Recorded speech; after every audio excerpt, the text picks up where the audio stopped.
Endi tort qilishni bilmayman degan bahonalaringiz o'tmaydi. Hozir oson tort pishirishni o'rgatib qo'yaman. Tvorojniy siri ustidan pure milkini 35% shunaqa slivkasini solamiz va ustidan saxarniy pudrani solib, mikseri past обороtidan boshlab, yaxshilab quyilguncha mikser qilib olamiz.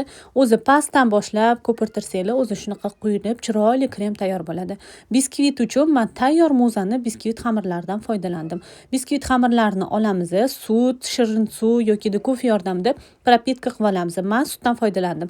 Endi tayyor kremimizni mishokka solib, shunaqa quyib olamiz. Chetlarini bortik qilib chiqarib olamiz. Men bugun mevali tort qilyapman. Birinchi qavatiga bananlarni kesib, shunaqa qilib solib oldim. Ustidan yana krem suramiz. Ketidan yana biskvitimizni solib, xuddi shu ko'rinishda propitka qilamiz. Ikkinchi qavatiga men qulupniylardan foydalandim. Uchinchi qavatini yopganimizdan keyin polniy kremimiz bilan pokritие qilib olamiz. Xohishga ko'ra ustiga shokolad qilsanglar bo'ladi yoki menga o'xshab mevani o'zidan shunaqa dekor qilib qo'ysanglar ham bo'ladi. Tayyor tortimizni 2 soatga xolodilnikka yuboramiz. 2 soatdan keyin bemalol kesib yesanglar bo'ladi. Ishoninglar, shunaqangi mazali tort bo'ladi. Uyda tayyorlangani shunaqangi zo'r bo'ladi. Video sizga yoqqan bo'lsa, bu videoni tort pishirishni bilmaydigan dugonangizga tez yuborib qo'ying.